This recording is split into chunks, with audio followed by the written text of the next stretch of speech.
Hello, everyone. Welcome to BizzTalk World Talk Show presented by Clickaway Creators.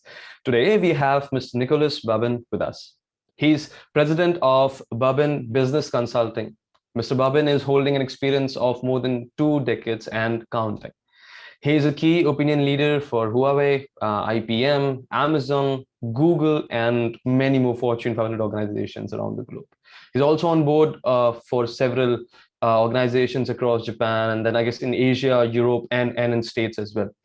He's also a member of the expert network at the World Economic Forum and a board member at the World Business Angel Forum, Smart Cities chapter. There are a lot more things to know about him. I tried my level best to put my words into this, but I guess without further ado, let me introduce you to the gentleman and the personality himself. Hello, Mr. Babin. How are you doing? Well, thank you very much for having me on the show. It's great to be here. Hey, pleasure's all ours. Thank you very much for joining us for this session. All right. So as I mentioned, I tried my level best to cover, things about you. You did very well. But you did very well. Thank you very much. But now I guess it's time for our viewers to understand precisely. If you can guide us through your journey so far, how do you see your contribution towards the industry and something like that? Okay. Yeah, I've been extremely lucky in my life. I have to be honest with you, because I was always at the right time, at the right place. So, for example, I studied back in 1989 in the Silicon Valley, working for a French bank as an intern. And it was at the time when internet was just starting. So I could see the first internet CompuServe programs where people were sharing recipes and things like that. And it was just like mind-blowing because everybody was thinking, will this work? And now with hindsight, obviously, it has worked, but you had to have some vision to understand, because at the time you had those modems that were very slow, making a lot of noise. And it was really, you had to have a vision to know that it would work. Same thing with emails. I remember, so I was in the IT department of that French bank. And, every day they would receive faxes from Paris telling them what to do. And I installed their first email system called Da Vinci. And that was also a great memory, because I remember in the morning coming to the office and people would come to me and say, "Oh, we got an email from Paris." It was like, today, how many emails do we get every day? Over hundreds and sometimes even more. But when it was launched back in 1990, it was just unbelievable. So that was the beginning of my career. And then after that, I launched the first GPS system with a company owned by Sony called Etak. So I was really lucky. I was in London at the time, and I had neighbors coming to my house asking if they could have a tour in the talking car. So that was fun because it was the first time that a car would say, "Take the next right at the roundabout." Go straight on, things like that. That's was unbelievable. And then after that, I launched the first entertainment robot with artificial intelligence called AIBO, which was the Sony robot. And so I was in charge of Europe for robotic division and artificial intelligence. So that allowed me to basically build my career until now, which is actually a little bit over 3 decades, but I really like the fact that you said 2, so I look a little bit younger than obviously I am. So I've been very lucky. I worked in the US, I worked in the UK, I worked in Belgium, in Japan, I worked in Germany. I'm back now in France. But I've been extremely lucky because my whole career has been about taking opportunities and having this vision that helped me to go and be where I am. So today, as you mentioned, I'm president of Babin Business Consulting. I work with a lot of big brands, but I also work with startups. I do different things. Either I'm a strategist consultant, so I help people with digital transformation. I help companies with digital transformation, but I also do a lot of influencers campaign because I have a big network and on Twitter and LinkedIn. So I help them put together communication strategy and also influencer strategy. So that helps me to understand their business and helps them to get more people involved. And I also work with a lot of startups. I created about 26 startups in my life around the world. A lot in the healthcare industry. The latest one was a company around diabetes. And and we had an app that calculated the level of insulin patients needed to inject themselves. So I've been extremely lucky, and then COVID arrived, and so obviously my international business slowed down. So I reinvented myself and became an author, and I wrote my first book, which was launched in French in April, and the English version was launched the day before yesterday. Oh, called The Talking Dog, obviously coming from the AIBO time. So yeah, the interview was very timely because Amazon approved. It's on Amazon, and the book was actually published on Tuesday night. Today is Friday, so 2 days ago. And it's a book about new technology and everything I've just mentioned to you about, the luck I had throughout my career and how people perceived the internet at the beginning, all the way to 2025, what I can see trends coming into healthcare, into agriculture, into entertainment, into smart cities, because as you said, I'm very involved also with smart cities. So all this, I've tried to put it into one book, very easy to read. It's for everyone. I wanted to call it New Technologies for Dummies, but obviously you have to pay a lot of royalties for that title. So I changed. that's and right. I called it The Talking Dog, an immersion in new technologies. So it's really all about new technologies for everybody to understand. And I have in French great feedback from people from the age of 7, actually, until the age of around 70. People saying, well, we didn't know what big data was. We didn't know what AI, artificial intelligence was. We didn't know about blockchain and everything. And I cover all these subjects in the book. So that this is pretty much in my life. I also give classes to universities around Bordeaux area in France.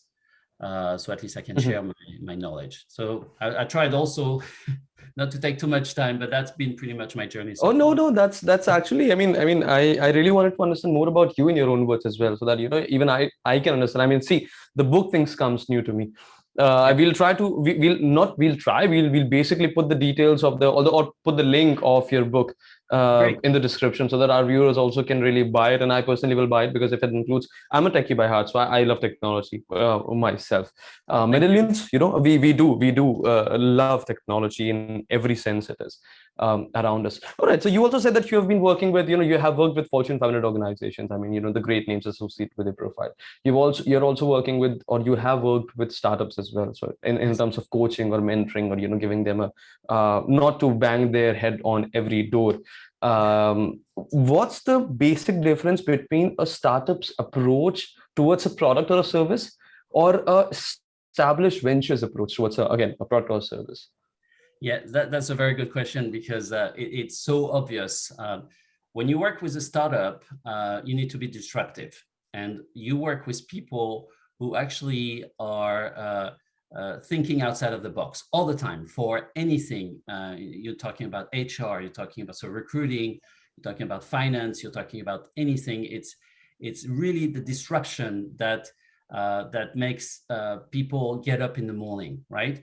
When you work with a big corporation, they were disruptive in the past, so they understand what needs to be done and how they got there. But because today the corporations are really big and you have a lot of people working with them, they lose a little bit their innovative spirit. And one of my roles, because when I work with large corporations around two subjects, either digital transformation or influencer communication campaigns.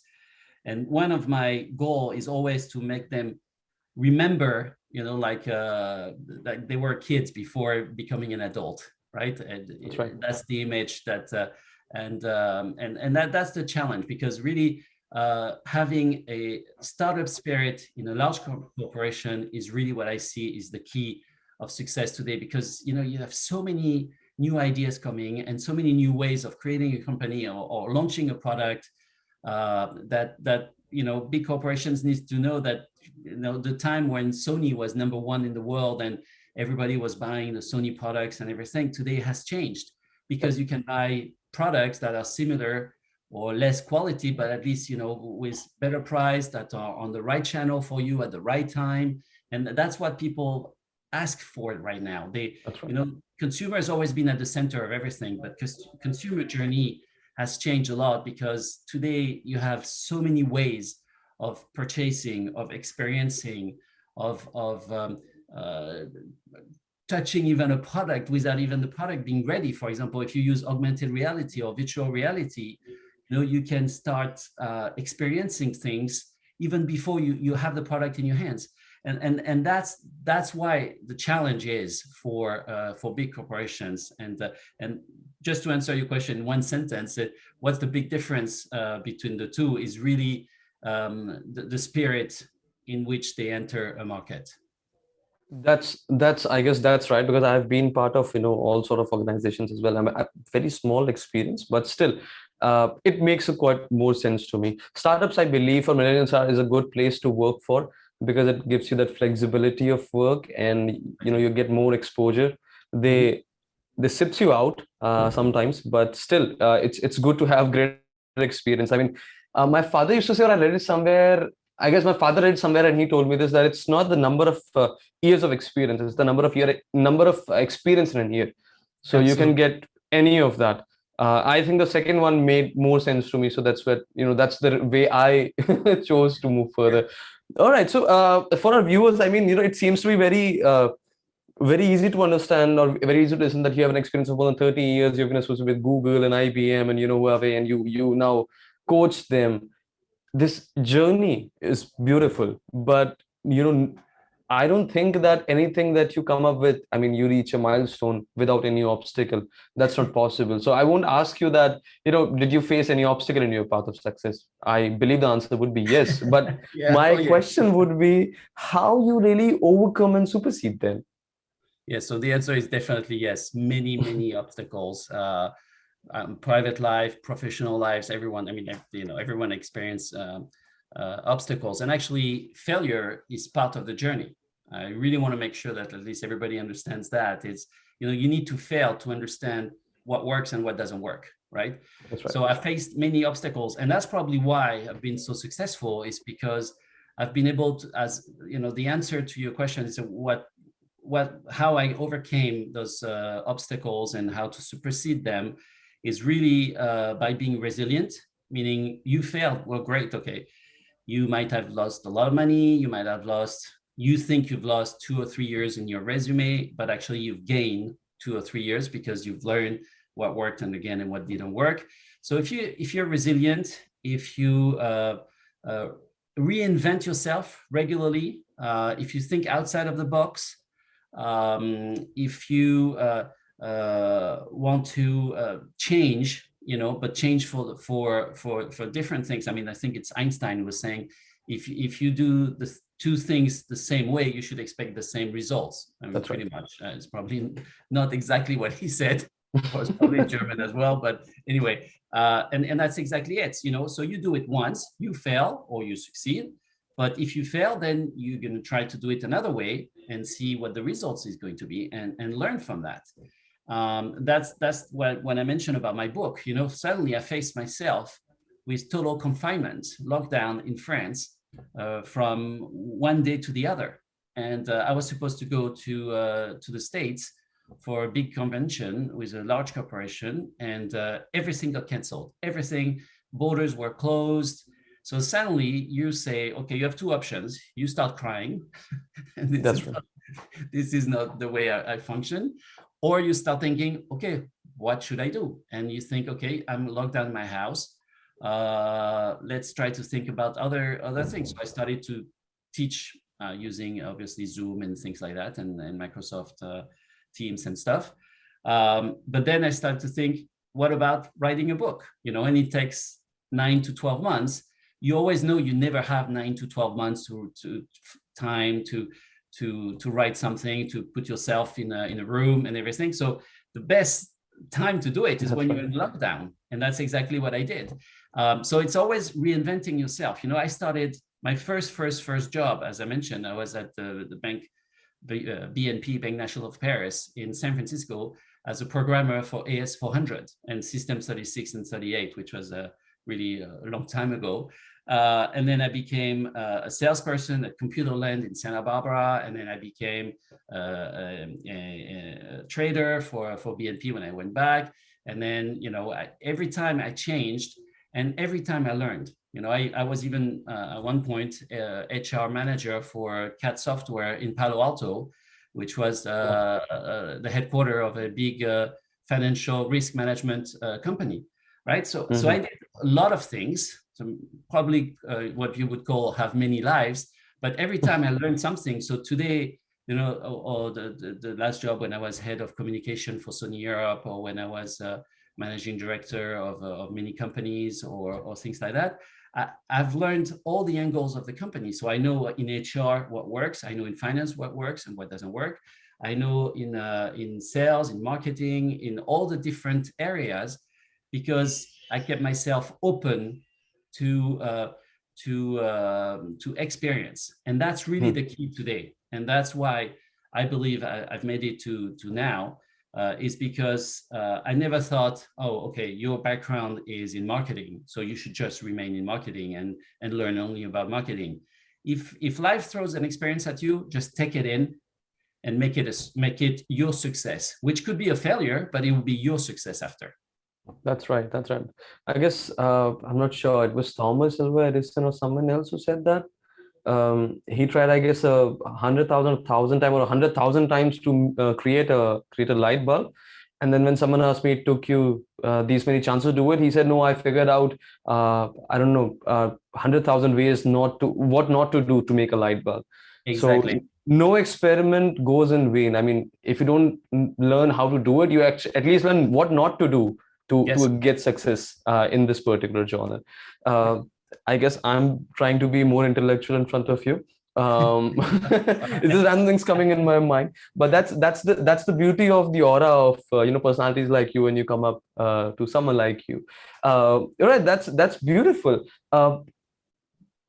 Continuing this question in a very nutshell, in a very specific terms, if I would ask, you have seen so many things in your journey, from the standpoint of tech and management and designing a complete product and executing the robot that you said as well. In Europe, I guess it was in Belgium. You were in Belgium, I guess, at that time. I was in Belgium when I was managing director of the robotic division. Yes, back in 2000.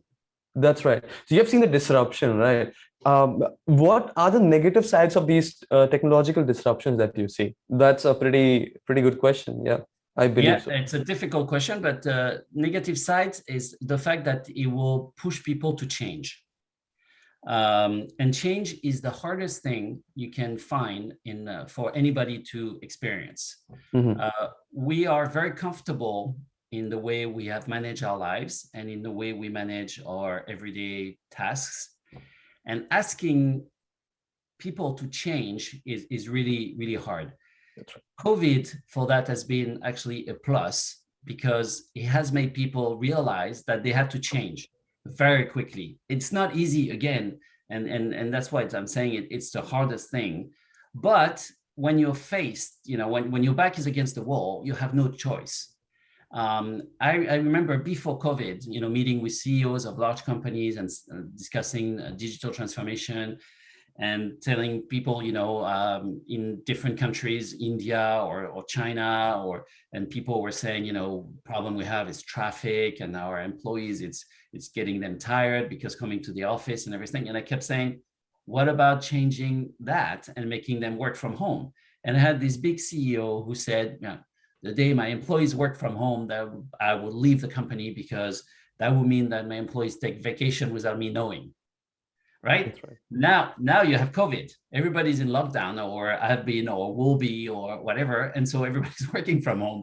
So what did they have to do? They had to change. I know it's not easy, but pretty much, COVID has helped this change to happen. So that's one of the negative, but could be positive. And I'm a very optimistic guy. So it's I can sense that you're giving a very diplomatic answer of this question. That's probably one of the most challenging tasks I would see, and maybe negative for people, but they will see that long run, it's going to be very positive for them. So it would be change primarily. Exactly. Yeah. It's change. All right, cool. That's wonderful.